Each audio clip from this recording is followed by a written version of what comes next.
When women overcome harsh beginnings, it often isn't just raw willpower. It's a mix of inner drive and some form of support, even if that support is inconsistent or arrives later in life.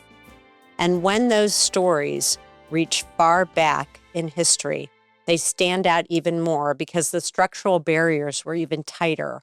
Although one could argue that societal barriers are in place for many marginalized communities and still developing countries today. Imagine being a woman having been dealt a really lousy hand and able to overcome the difficulty. That's often the exception, but when it's an exception, we see those women, even as young girls, who not only have an internal guide, but someone in their life, a guardian, a teacher, parent, friend, mentor, or an organization that provides that positive foundation and that push to do and be more. We have so many past and current examples of women who have had challenging situations, from Madam C.J. Walker, the founder of hair products for women of color, Oprah Winfrey, Dolly Parton, Fannie Lou Hamer, the civil rights advocate, J.K. Rowling. The list is long and varied. But did you know that there are a number of female leaders that date back thousands of years? Theodora was born around 500 CE, likely in Constantinople, modern-day Istanbul. The story of Empress Theodora is one of the clearest early examples of that pattern. Her father worked as a bear trainer at a circus. After his death, her family struggled financially. She became an actress and performer, which at the time had a low social status and was often associated with scandal. She met Justinian I before he became emperor, and Roman law forbade nobles from marrying actresses, so Justinian changed the law to marry her. When he became emperor in 527 CE, Theodora became empress and a co-ruler in practice. She wasn't just a figurehead, she actively influenced policy and governance. What makes Theodora especially relevant is that she didn't just escape her circumstances, she reshaped the system that judged her. She supported laws that improved women's rights in areas like marriage and property. She took action against forced prostitution and created safer conditions for vulnerable women. She used proximity to power to shift norms, not just survive them. So unlike some modern narratives that emphasize individual triumph alone, Theodora's story also shows what happens when someone gains power and then redirects it structurally. Welcome to Small and Gutsy, the podcast highlighting nonprofits and social enterprises with budgets under $10 million. My name is Dr. Scherck Wittcoff, and I'm excited to be your host. We bring you the lesser-told stories of organizations that are bold, passionate, and making a real impact. Perhaps you will find needed services, a job, volunteer, invest in, or donate. Small and Gutsy is more than a podcast. We're a 501c3 nonprofit. We've recently been ranked number 8 on FeedSpot's top 30 social impact podcasts and number 3 and number 9 by Million Podcasts for the top 30 volunteer podcasts and for our youth empowerment episodes, respectively. We're proud of these honors, but honestly prouder still of our mission to elevate the visibility of small but mighty change makers. Do you happen to know a nonprofit or social enterprise doing incredible work? If so, please send them our way to laura@smallandgutsy.org. Theodora Africa, yes, probably named for Theodora, Empress Theodora, is built around a market-first approach to social impact. Instead of starting with aid, it starts with paid work tied to real demand, like virtual assistant services, then builds training and personal development around that. That's a meaningful shift from traditional charity models. Connecting the name back to Empress Theodora is also intentional. There's a symbolic through line, women moving from constrained, vulnerable circumstances into positions of agency and influence. And I want to share, and my guest, of course, will share much more about the program, a few elements that are highlighted around the importance in development work. Jobs first, not just training. Many programs train people but don't connect them to income. Tying skills directly to paying clients, for example, U.S. small businesses, addresses that gap. Participation in the global market, outsourcing services like admin support or lead generation can create income streams that are often higher than local alternatives. Pathway to ownership. If implemented as described, moving participants toward owning parts of the business is a big deal. It shifts from employment to wealth building. Focus on women exiting exploitation. That's a huge one. Economic alternatives are one of the most effective long-term tools for reducing vulnerability to trafficking and the sex trade. And that's true, by the way, in the U.S. around domestic violence. What makes this interesting is that it blends entrepreneurship, workforce development, and anti-trafficking efforts into one system instead of treating them separately. Transformation isn't just about internal strength or inspiration. It's about structures that create real options, income, dignity, and agency. Michael Podolny is the CEO and co-founder of Theodora Africa, a nonprofit that helps disadvantaged African women escape poverty and exploitation by giving them skills, jobs, and a path to independence, rather than just short-term aid. And their first venture, and my guest will clarify if this is already they're into more, is Theodora Ghana Virtual Assistant serving U.S.-based clients. By reversing how social impact is delivered with job creation coming first, Theodora Africa motivates change with the reward of well-paying, meaningful work that leads to lasting careers. I am so honored to introduce my guest today, Michael Podolny. So, Michael, let's get started. I would love to hear the inspiration behind Theodora, and I hope I got the connection to the empress correct. No, that was awesome. Yeah, no, I just did some research, and I was like, this is incredible, because I wondered why you chose that name. And then I was so inspired. So I'd love to hear sort of your inspiration for creating this. And it is such a different charity model. Not that other organizations aren't doing something sort of like this, but I haven't heard of many, to be honest with you. Well, that's interesting to hear. I should just hire you. I've never heard it all condensed and said so succinctly Oh, what we're you. all about. So I appreciate that. Thank you very much. Of course. You know, you talk about what was the inspiration. Sometimes God works in strange ways, and I apologize. I know we have listeners who very religious, non-religious at all, whatever. So I use these terms kind of carefully, but I didn't look to do this. I went to Ghana with a whole different mission involved. I mean, try to be brief, and my people in Ghana will tell you like, well, that's almost impossible. Michael's never brief. But, I had a long career. I was able to stop working. I was traveling a lot, enjoying myself. And my wife and I realized that this wasn't just due to our wonderful talents. A lot of luck, a lot of people helping us in difficult times, being in the right place at the right time. Right. So we really felt we wanted to give back. So in the course of traveling, I just saw all kinds of things around the world that there are problems here, and a lot of it relates to economic opportunity. So I had no intention of doing this particular thing when I went to Ghana. I was going to do coaching of small businesses to help build employment by making businesses better, which tied into what I had done as a professional.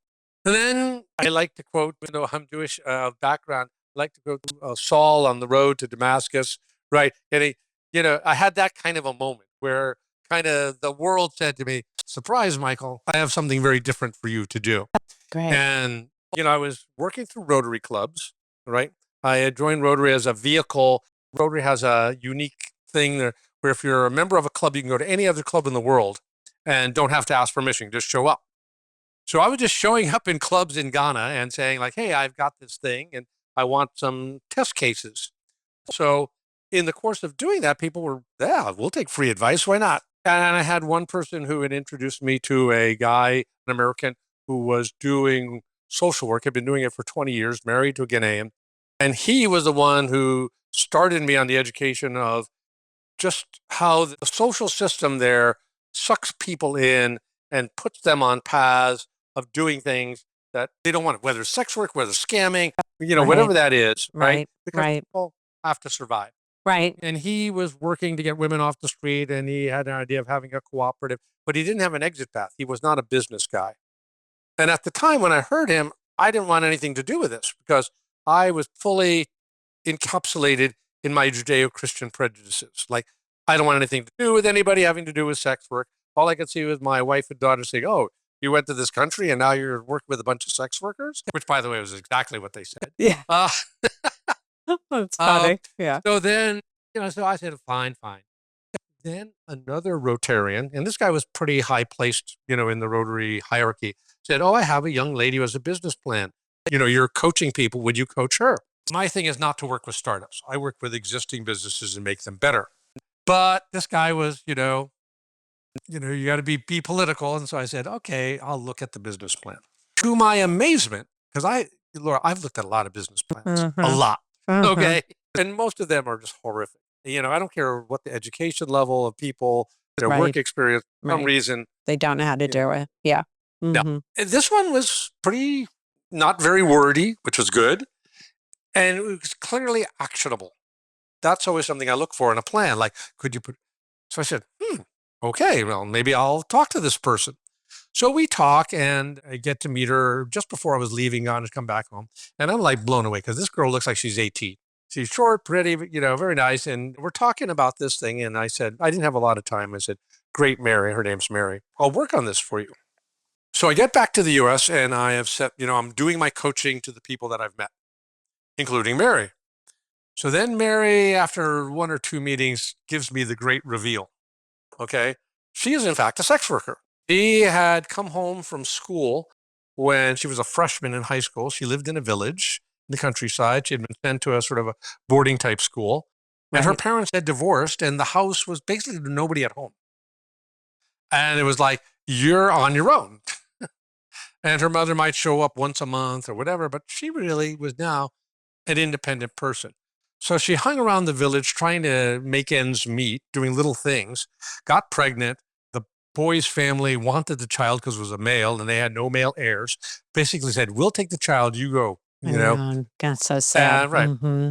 So she goes to the capital city of Accra. And this is the classic, right? She applies for work, has no certificate, no qualifications. And they say, well, sleep with me and you can apply for the job, not get the job. Right. Just Apply for apply. right. Unbelievable. Yeah. No, I'm desperate. Yes. Don't get the job. Repeat.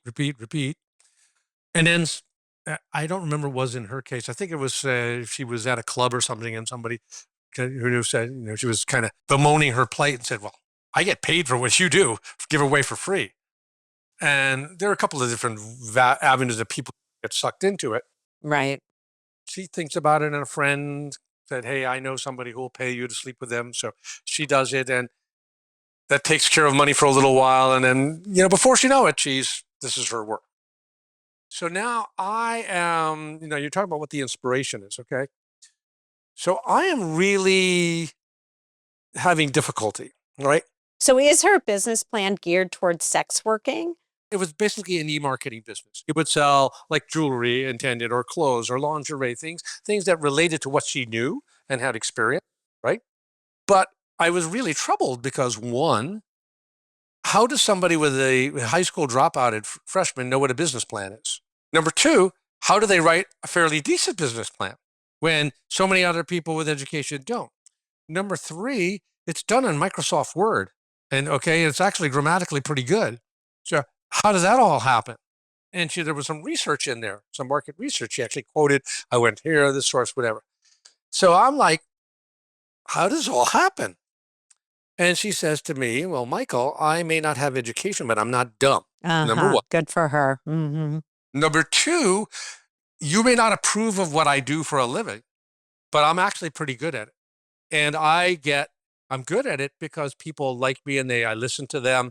And so if a businessman comes in from the UK or the United States and they're going to be here for a weekend or a week, whatever, we're just not in bed the whole time. You talk. And I use that talking to learn and educate. And some of them even will send me information. That's the market research. They'll make suggestions to me, etc. So now I'm kind of like blown away, right? Everything that remember the first guy I told you about who talked about the untapped potential of these people is in this human being. Mm-hmm, This is for not sure. theory, right? This is a person. And the other thing is that there was all this stuff about people who had helped her. I'm saying like, this doesn't fit our classic model of everybody who is a user is evil. Everything Right. black and white world is getting very gray.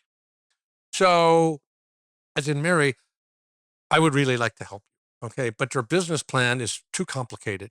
And it's based on a assumption that I don't think is realistic, which is you becoming an influencer. All right. You telling me that you're psychologically beat up and you need help now. So we need to find something that you can do and get you some money going. So now I'm like, put my business hat on. Now, Laura, I've coached individual professionals on how to build their practices and how to build networks for decades. I built a whole network building organization in the Southwest. And these people in general, your fractional CFOs, CMOs, consultants, business coaches, hate to market. And if you're doing any kind of network building, if you don't have some kind of follow-on, nobody's going to remember you. Right. So you've got to either be sending out email blasts or newsletters or something. Can't get any of these people to do that. So I said, Mary, I have a built-in market. Okay. I've been begging 100 of these guys to do this forever. And they all owe me. They owe me because I've given them a lot of free consultation. So I'm going to grab 2 or 3 or 4 guys, and we're going to say, I want you to spend $100 a month, give us, 3, 4 months. And I'm going to teach this young lady how to do newsletters on MailChimp. Because Mary, I'm pretty convinced if you did all what you could do, you can learn how to lay something out on MailChimp and Canva. And that's how we got started. And that was the inspiration. The inspiration was one person who had a need, needed money now, had capability, but not all the training. And I had a marketplace that was unfulfilled. I had a whole bunch of people who could have gone to a bunch of folk in the United States to do this, but wouldn't because it's too expensive and too much effort. So that was the inspiration. And once Mary was successful in that, then the light bulb went off and I said, I think we can scale. I think we can do this. How long ago was that with Mary? How long? That was in 2019. That's amazing. Right? Is she part of your organization or is she on her own? She is my operating manager in Ghana, become part of the Rotary. She's on the board of the Rotary Club to End Human Trafficking. She is actually going to become president of that club in June of 27. So she has become an influencer in some ways, but an influencer to help, right? Young women not go into the trafficking world, but to really find an alternative. And so now she's able to teach some of those skills. So I love that she had that inner strength and that you saw that incredible potential and that drive, frankly, to do something other than what she was doing to make money.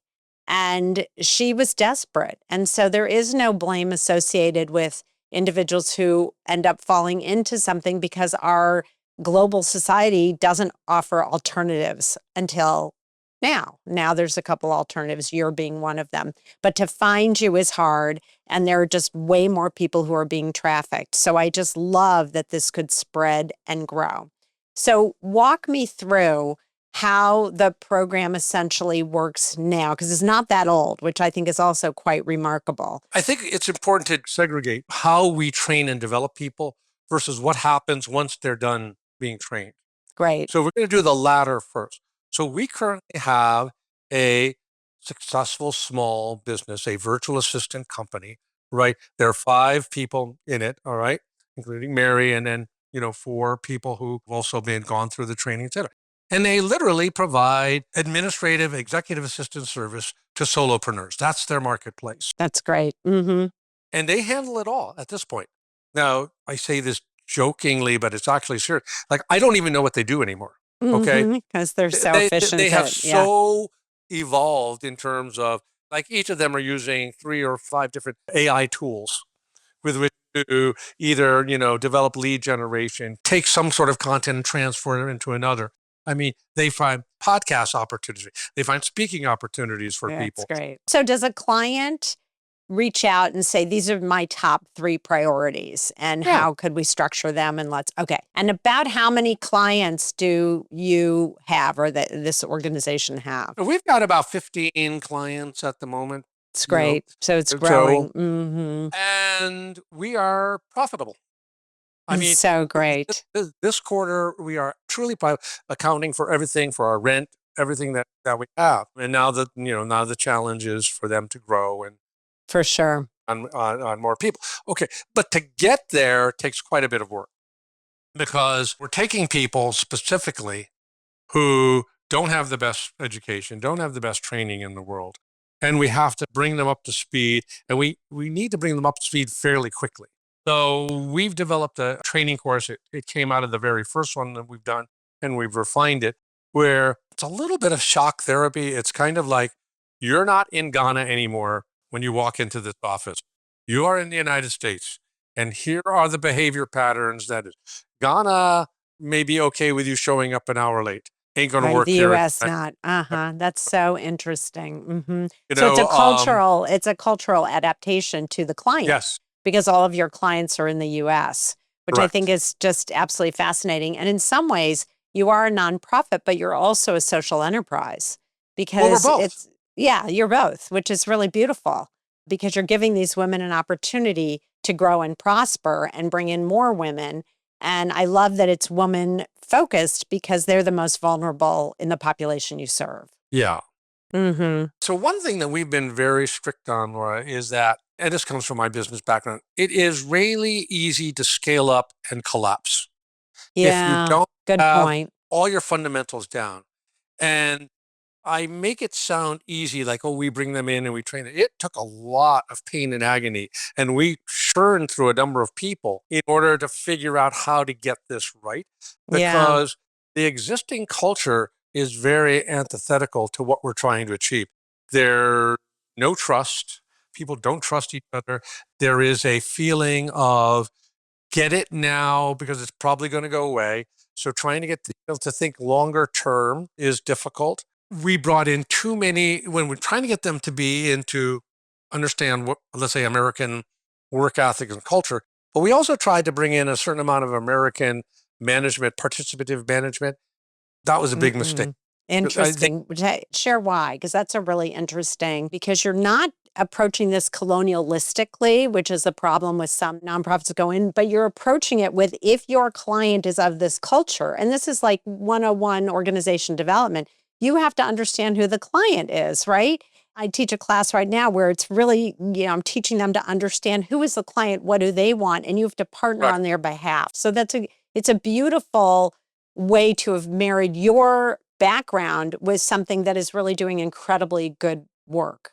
So share how that kind of was not a good idea. I think a lot of people who come from the United States, and I was going to say white people, but I know a lot of Black Americans who've gone over and had the same experience because they're of culture, not that culture, despite its skin color.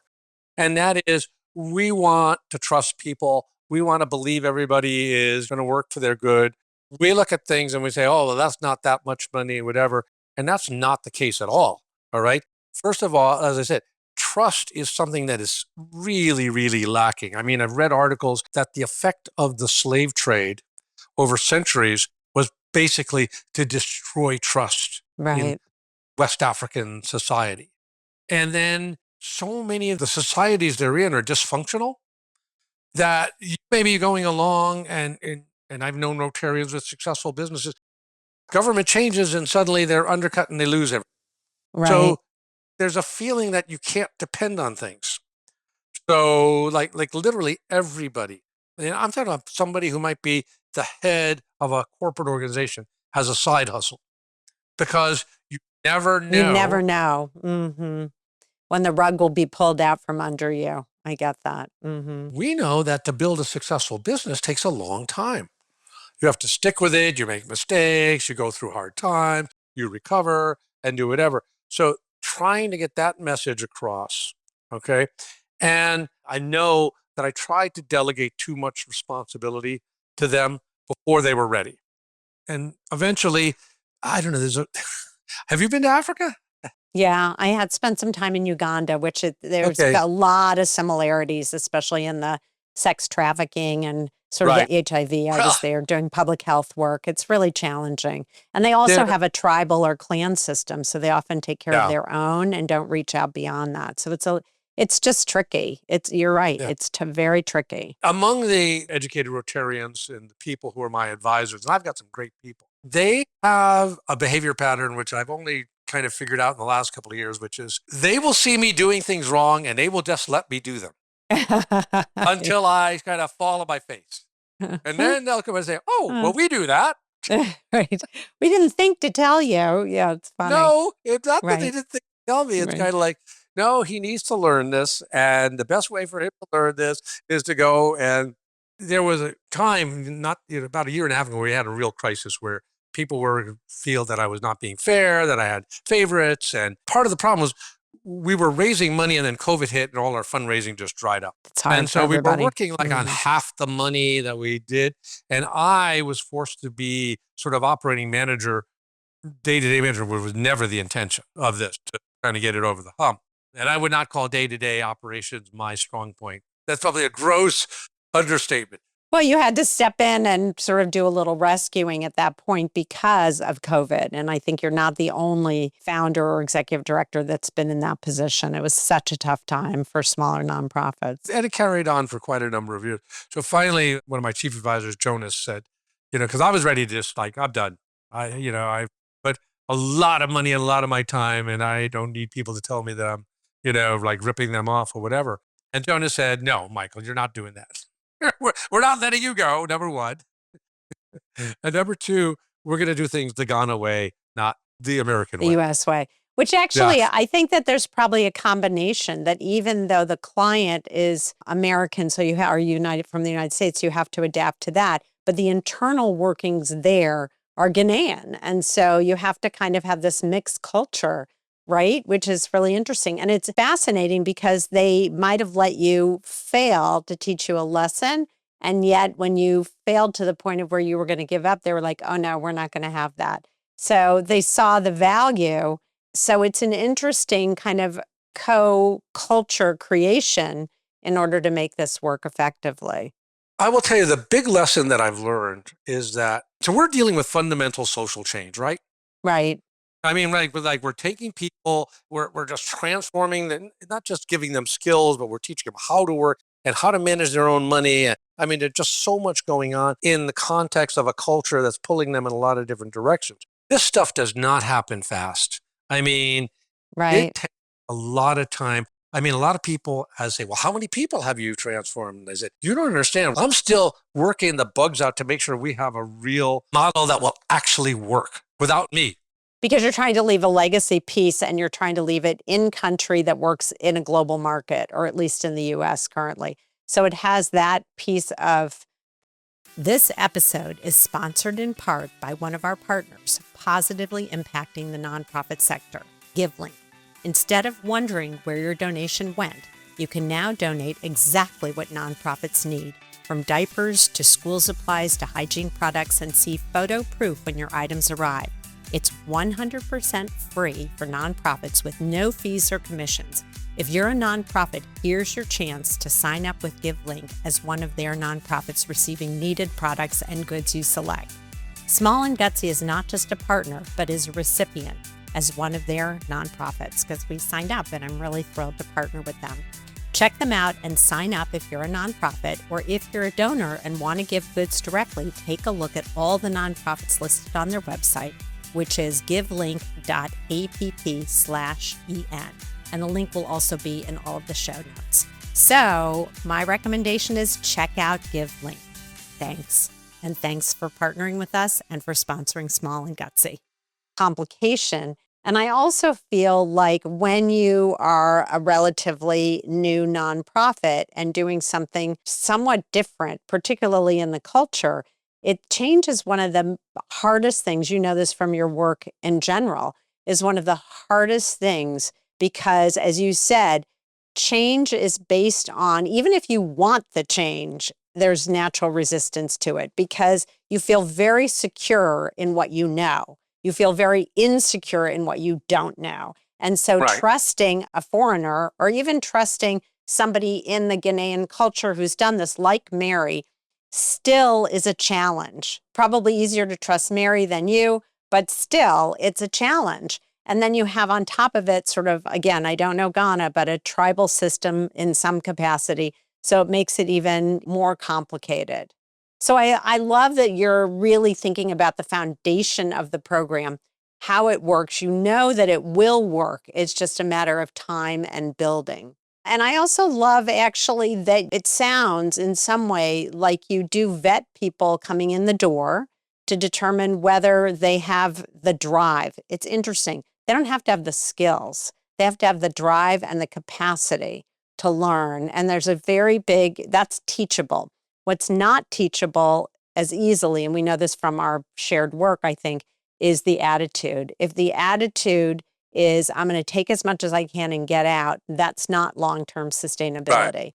So you're right. You are addressing cultural norms in a new way, and it's going to take decades, but don't fear because you've already started to see change. You already have early adopters that are working effectively, and that's incredible in a system that is resistant to change. And then there's a whole nother side to it, which is if it's a male-dominated society in terms of we tell women what we want a sex working trade because we get what we want and we make money off of them, that is very hard to break through because it's been around for a while and it is actually an oppressed environment for women.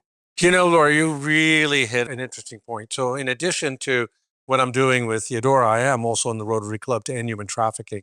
And we have an economic development initiative. We're working there that's borrowing. It's more oriented for people who would not qualify to do outsourcing type of work. But I'm surrounded by people who are very passionate about ending sex trade, even though sex trafficking is actually a minority of total human slavery. Right. Fair. Mm-hmm. Forced work and all this type of thing. Absolutely.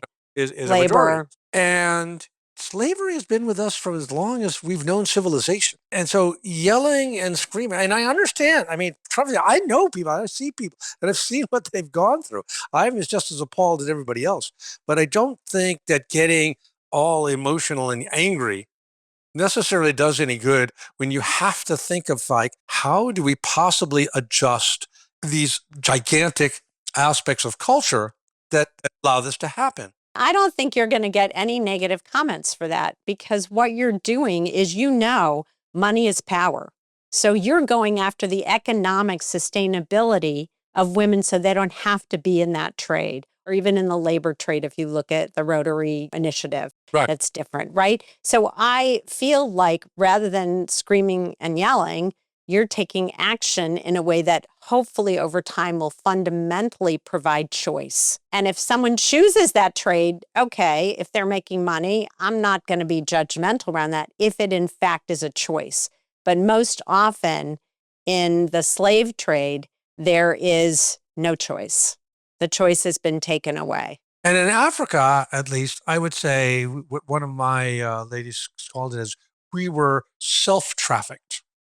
Is that we feel we are making choices, okay? Right, that's such a good expression. But when you have so few options and alternatives, you take this because it looks like a better choice, and then you slip. Right, it's the biggest gaslighting that there is, frankly. Yeah. Right? You're right on in terms of, we have to look at this as multi-generational.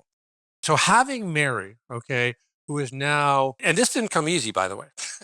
Of course not. Getting How could Mary to accept responsibility as okay, I am going to be the leader, whatever. And they and her cohort talking about it is our job to get the next generation going. And Correct. that we just gave out bonuses based on profitability. So yes, we know that if we make money, this is going to be our thing. That really changes some of the narrative because if you just have one entrepreneur, male or female, right, and they are going to own it and they're just looking at to make money, the likelihood of it continuing on is not very high. Or the likelihood that people can be further exploited is high, depending upon the culture or the environment. So the fact that you're spreading that and sharing that entrepreneurial spirit and providing that in a fair way with opportunities already sets the landscape for change. Yeah.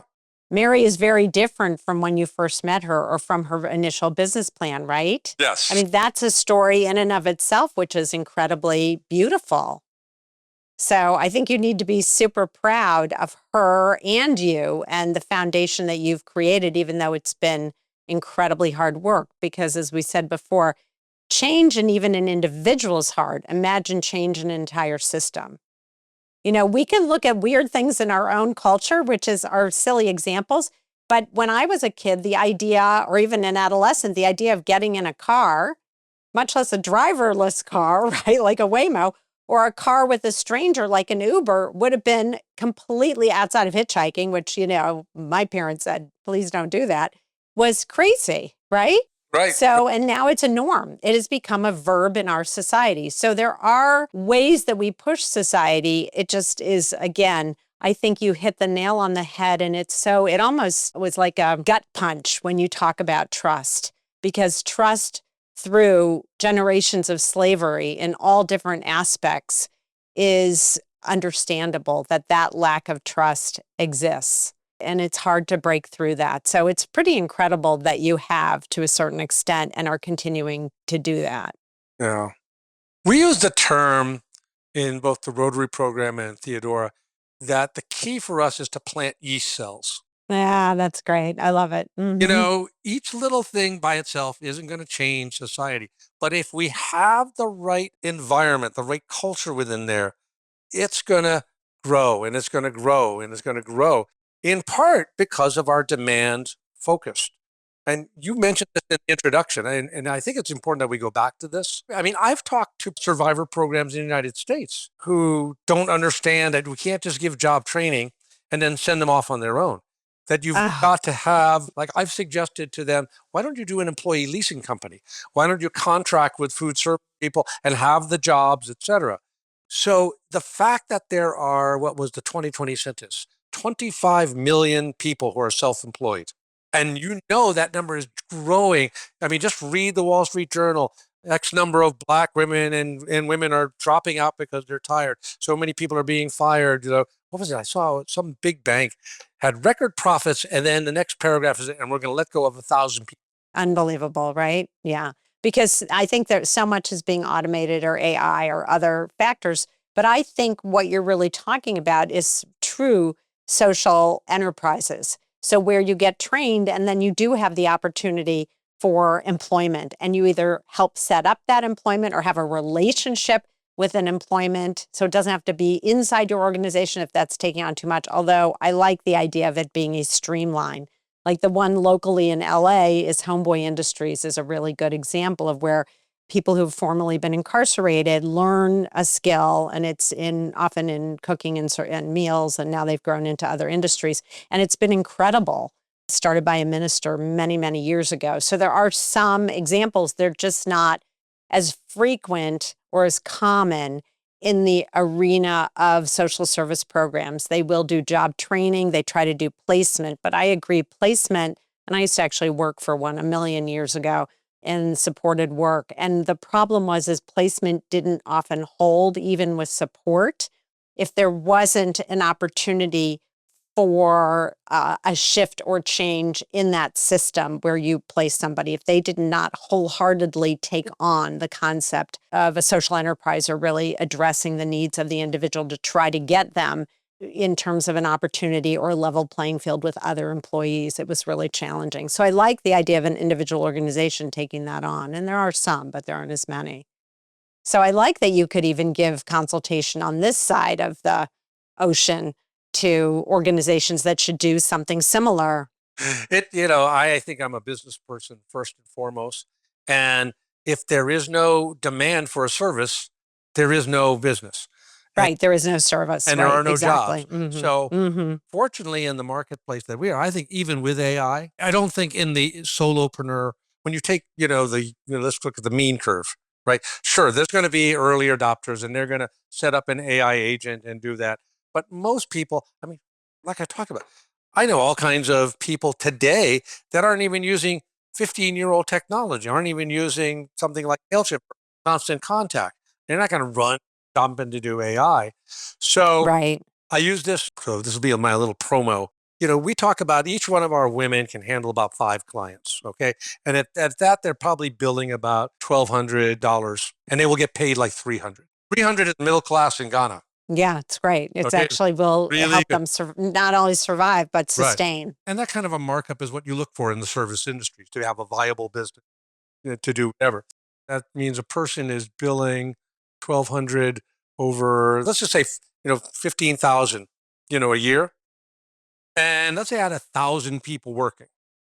So now I have 1,000 people I've made middle class, right? They have 5 clients each. All right. We've got a business that's doing $1.5 million, which in Ghana terms would be a really big business. And we'd have 5,000 clients, right? Divided by 25 million we wouldn't even have measurable market share. We would not even show up. That's so amazing when you think about it. And then one quick question that occurs to me just because of the work I had done in Uganda. The money that then is collected by US clients goes to the organization and then the women get paid. Does any of that have to be paid to the Ghanaian government? So it's a non-governmental, it's really an important distinction because one of the things that I worked on in Uganda was an organization where direct funding went directly to the clients who were providing services for kids at this, at the one I worked at. So I think that's a huge important that it goes directly to the organization and directly to the women then. So right now you have 5 women. Is Mary primarily responsible for recruiting new women to come into the system and go through the training and then begin? And how long is the training, generally speaking? So we just started 3 new trainees in September, and we have a lot of strategic partners. So we work through a Rotary Club there, and we work through an organization called Muslim Family Counseling Service. So we don't want to be in the recruiting business. Got it. There are a lot of people that are in this ground, there, and we can say, this is the kind of person we want. So yeah, we do the screening, but we don't we work through strategic partners. That's great. Who are better able to do that. Yeah, they know the folks on the ground. So that makes them a much better pipeline for you. And then does Mary primarily do the screening? She does most of the screening, but our existing staff all talk to people and kind of chime in on what they do. The training is done by our local people who do all the training. Great. Again, AI and stuff have made things so much easier. We've been able to consolidate things, English training type of things. It's made the ability for them to do written English quantum steps better. Yeah, for sure. But it's still, it takes a good year before we would feel comfortable letting somebody handle sort of a lower client. level on their own. And during that year, are they paid for their training? Good. That's great. I just am asking these because it isn't an assumption. And so it's great. So you're really getting them out of the exploitation trade early on, even to sign up for training. And then they work really hard to then they know the ultimate goal is they'll get their own set of clients, which is great. I imagine that even once they get their clients, you've got a support network inside your organization so they can ask a question or I have this, they want this issue. Yeah, which is always ongoing learning. We're not a virtual agency. So we don't just say, okay, you own the client. We act as a back office. So let's say certain people have certain skills. So let's say you're working for me and your specialty is getting them to do podcasts and, speak and do it. But let's say you needed to edit video and that's not your thing. There might be somebody in the group who's done a lot of video editing. And so you love it. Them in. I think that's great because you specialize the service based on your client needs as well as the expertise that someone has within the group. And you can build on that and expand it, which is great. So I do have to ask you, did I get the association to Theodora correct? Absolutely. And here's the story. We were, we had gotten our first group together. We were struggling for a name. And then I'm a big history buff. And I said, oh, I remember this story. And I, vaguely, and then I researched it. I said, yep, okay. So I showed it to the ladies and they were just like super excited. And they said, yeah, that's it. That's so great. Because it's also a connection for them. It's totally a connection for them. And in some way, what they aspire to is not only change for themselves, but for the system. And that's exactly what Theodora was able to do under really difficult circumstances. So I'm glad that worked out. So I understand the system. I know you have a big network. How do you continue to get new clients once a trainee is ready? Well, again, the company gets the clients, right? Okay. So if you can think of it, we have 2 corporations. We have a U.S. corporation, right? Because we have to have something that can bill and collect. Here in the United States, make it easy for people to pay. And then we have a company in Ghana that has all the overhead. So that's to pay the salary and the rent, everything else. And so money's collected in the U.S. and it's just sent to Ghana directly to that company to pay all its expenses. So the company owns the clients. Lead gen is our next big challenge. All right. So if we look at the sales funnel, Mary does everything once a lead has been generated. So she can close, she can determine the scope of work, create the proposal, close it, do the onboarding. Great. I have been doing most of the lead gen, though we are getting more kind of word of mouth stuff. But this year and next year is our time to start really trying to develop a self-sufficient lead generation system. And with that piece in place, the sky's the limit. Because you have a big network, but on top of that, you want to grow that so that the leads continue to come in and then maybe in some way become systematized, for lack of a better word, so that there's a pipeline. It can't depend on any individual's network. That's not sustainable. Right. So true.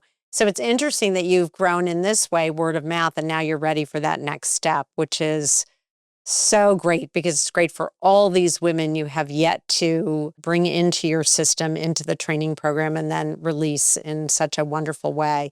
Eventually, would you maybe open a second office somewhere else or within Ghana? How do you see that sort of future thoughts? The model is definitely scalable, which is different than Theodora Ghana Virtual. It's just as being scalable. There are a couple of key components. First of all, you have to identify a marketplace. Like we wouldn't want to fragment the solopreneur market. We might open a branch in somewhere else, service this market, but it'd be the same sort of company marketing system. But let's say somebody, well, this is an actual case. So I'm through the Rotary program. I have a group in Zambia. Okay. And there's a school for orphans and they would love to get something like this. So the key would be, can we find another marketplace? Got it. There is specific demand. So we're actually experimenting with this. So Rotary clubs often outsource their administrative services, but the kind of services that they need are very different from what a solopreneur has. And they're handled in a different way because most Rotary clubs would have multiple people volunteering to do things. Whereas with a solopreneur, right, you just work with one person. So we actually had a meeting on this like 2 hours ago. Oh, that's so funny. So the first thing you have to do is you have to have a champion. The champion is the person in the United States who knows the marketplace and says, I know what they need. So let's say you wanted to be the champion and you said, I know podcasters and I know all the work that they do. And I can tell you that they're held back because of these things that they can't get. So I can identify a job. I can identify functions, right? So then the champion's got two jobs. The champion says, I'm going to define the work that you need to do. And I will be the one who sort of, as you do work, I'll be saying, nope, nope, yes, yes, okay. But I'm also going to recruit a couple of angel clients. Great. Because we have to have a core to start with and work on. This is exactly what I did to get started. So then, great. So now we've got a core of angel people say, yeah, if we could get these services done the way we want them and at this kind of a price or whatever, yeah, and we trust you, Laura. So we're in. We're in for a couple of years. We'll see what this works. Great. Now I need a champion on the other side, someone who knows the culture and do the training. In the case of Zambia, Faye Yalenga, the person who's been part of the nonprofit organization that has been doing this school for orphans, would be our local champion, right? Perfect. She knows there, she knows the people, she knows the system, she knows everything. And Faye, we can say Faye, in conjunction with, let's say, Theodora Africa's knowledge base, expertise, you're going to set up this operation. Now we start doing iterative tests. Great. First thing to do is we're going to use this particular functionality and we're going to train people on that and do whatever. And, we've got a commitment of some money. So we have the money to pay people to do whatever. And this is probably a 2-year process. Iterate until we say like, okay, we've got something. We got it. So it's really a pilot model over a period of time, which is great.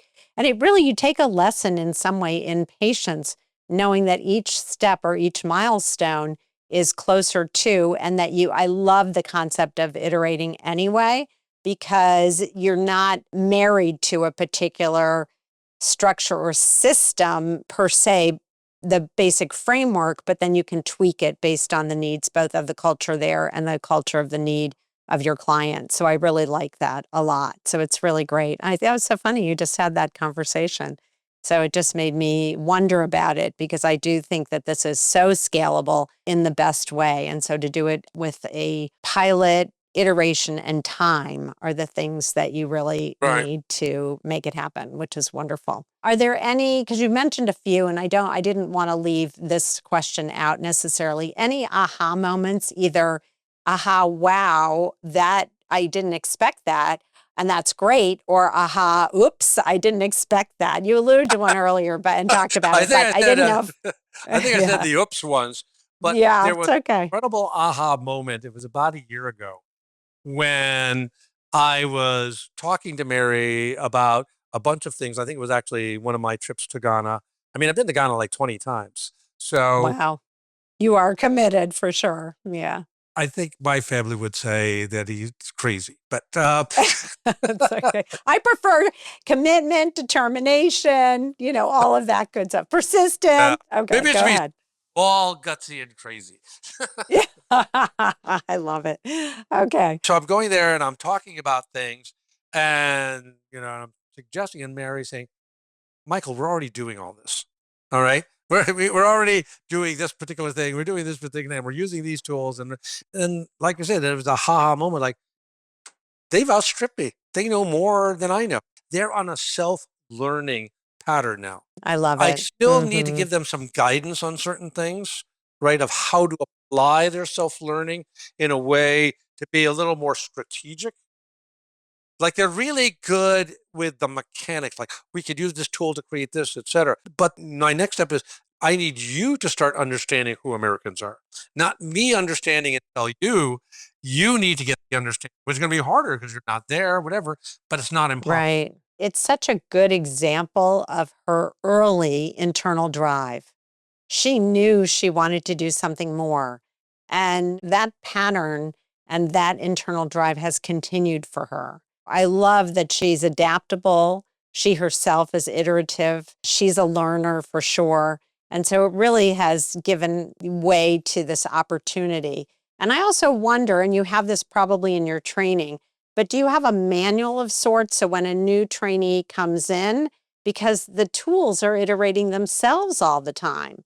So is that part of what you have to consider? Yes and no. I mean, we do have a bunch of stuff. We have something called Theodora University, and it's a whole set of things in Google Drive or whatever. When you have a tiny company trying to update and, keep things going, et cetera.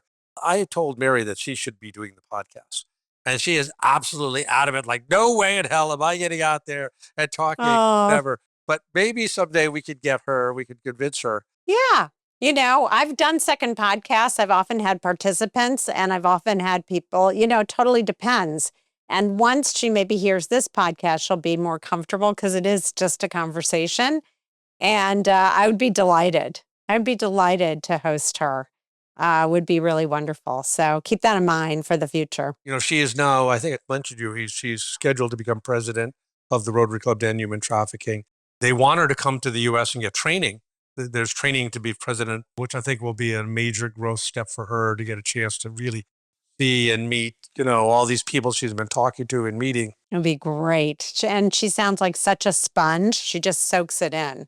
So it sounds like she has always been able to do that. So if you are ready for our round of quick and gutsy questions, all right, there's no wrong answer here. Okay. Just so you know. Right. What is at the top of your wish list for Theodora Africa? However, the answer can't be money or funding, because that's always an easy one. And it'd be something that would use money or funding. Give me your answer. No, seriously. No. We need a facility. Okay. We need to be able to control our space. We need to be able to control things like power, is a real thing. So if we had space and solar power so that we— It's a good point. Knew and we've already got Starlink, which is great. That solved one big problem. We got a backup generator was another big problem. But if we're going to really scale this, we can't be at the whim of landlords and doing whatever. Yeah, that's a really good point. And yes, it takes funding, but it really is the space that you need and then the consistency of the service that you have control over, which is important so that you don't all of a sudden crash in the middle of something. If you were to think of a song, or it could be a lyric of a song that describes Theodora Africa, what would it be? It would be the choral part of Beethoven's Ninth Symphony. Okay, because it's a dance in unison. So tell me why. Because it is this huge uplifting thing, this joy of overcoming. And, it is this incredible, those last sections of it. It just gives you this feeling of power and that we can overcome and we can accomplish this. Because literally everyone I talked to when we started, I mean, even the people who gave me money gave it to me because they like Michael, not because they thought this was going to work. Wow. I hope they're happily surprised at this point. Yeah, but I'm just saying it's been this really overcoming and showing that something really powerful could happen. Yeah. With everybody working together, which is really the part of that. I love that. What makes Theodora Africa gutsy? Because you are certainly gutsy. What makes you gutsy? It's the fact that our people have to fight through their own culture. Yeah. To go and do the work and be the commitment that they do. You know, when you have to take 2 hours, 3 hours to commute in an unair conditioned jitney type thing to get to work, right? And you want to get your ID card and you have to take 2 days off of work and stand in line. I mean, just all these things. And to say, I'm going to fight through all that and I'm still going to do the work for the client and I'm going to believe in what we're doing, et cetera. That takes a lot of guts. Yeah, it sure does. It takes guts. It takes what I had said before, really determination. It takes the recognition that things happen over time and a tremendous amount of, I think, personal dignity, knowing that you're doing this for a bigger purpose, not just for yourself, but a bigger purpose, which I love. What is something that outsiders, or maybe even a few insiders, don't know about Theodora Africa? I don't think people really understand that this is going to be employee-owned, that this is really driven to be... I've had a lot of people say, so how much money did you make out of this, Michael? Because that they assume that because it's a business and it's providing services. We really believe in participative management. We had to take a step back, but we'll get there. Yeah, I don't think people know and understand that. I think for some, it's just such a new concept, which it shouldn't be, because I think, was it Peter Senge who did a lot on participative management? But it was really about the opportunity of shared learning, which is what you have really created here, and that they participate in their own future, their own outcome, and you do it as a shared opportunity, which I love. If you could get one celebrity or influencer outside of Mary, because she's an influencer now, to endorse or talk about Theodora Africa, who would it be? I mean, I think somebody like Oprah Winfrey, who's had a similar type of journey, who relates to the demographic, who really has the ears of a lot of people. It would be amazing. And she's done work in Africa. I mean, she has done work in South Africa and other parts of Africa where she has tried to help young women, particularly, in incredible ways. So I have an enormous amount of respect for her. So how do people reach you, Michael? They reach us through our website. So if they're interested in more the nonprofit side and whatever. And by the way, we're looking to build a community of people who have similar ideas. So in Africa, they talk about the missing middle, and there are a lot of enterprises in Africa, but nobody talks to each other. Right. There's a lack of mass and understanding. So just anybody who's interested in, we're not happy with the way social impact is done historically. We want to be more focused. I don't know if you've read the Toxic Charity book, but that kind of thing. Then through theodoraafrica.com, that's the nonprofit. If somebody is interested in, I could probably use some services, right? I have a small business. I have my solopreneurship, whatever. Any people listening, like, I'm tired of posting all my own videos. I'm tired of going through my own email, all these type of things. They go to theodoraghana.com. And then they'll be paired up, which is great, with a virtual assistant. Well, then they'll meet Mary. Yeah, they'll meet Mary first, right? What is it you need? What do you want? Yeah. I love that because in some ways she's a gatekeeper because she's had so much experience and then she can sort of direct it, which is really wonderful. And is it oftentimes that a client might need more than one type of service, I would imagine? So the scope of work, would it ever be then offered by more than one staff? Yes. Or not necessarily? Yes. Well, depends. Typically we have somebody who's the lead, who's there. Yeah, makes sense. And then if there's another person that needs to come in, they come in. But if somebody can say, I need a full-time person, we would say, well, we will recruit and train that person for you. Because, our people are all based on providing fractions of FTE. So we have that option as well. That's really good to know, because you think of virtual assistant as usually part-time, but it doesn't have to be, which is great. So I just want to take a moment and thank you. This was a fabulous conversation. I learned a lot, and you have an amazing, really nonprofit and social enterprise that's helping so many women. So I applaud you. So thank you.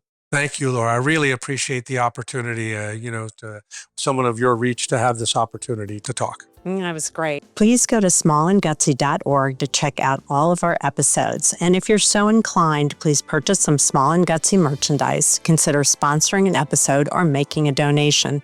Both are tax deductible and help keep us going and spotlighting these great organizations. The opinions and viewpoints expressed by our guests are independent and don't reflect the position or views of Small and Gutsy. Of course, we can't take responsibility outside of our own vetting of the organizations we interview, so before you sign on to support or work for them, we encourage you to do your own due diligence and research them as well. I want to thank my partners in this endeavor, the Intrinsic Group, the donors, the sponsors, and my incredible board of directors, Brianna Carmichael, John Gatto, Lucy Mello, Ari McCoy, Melissa Greitz, and Serena Rajabian, who believed in me in this project enough so to sign on to support this effort, and all the folks, friends, and family who have guided and inspired me. And thank you for listening. Together, we are spreading social impact, and you can help us. If you like this podcast, please share it with your friends. And don't forget to email me the name of any organization you feel would benefit from being interviewed. From small and gutsy to big with impact. I'm Dr. Laura Scherck Wittcoff, and thanks for listening.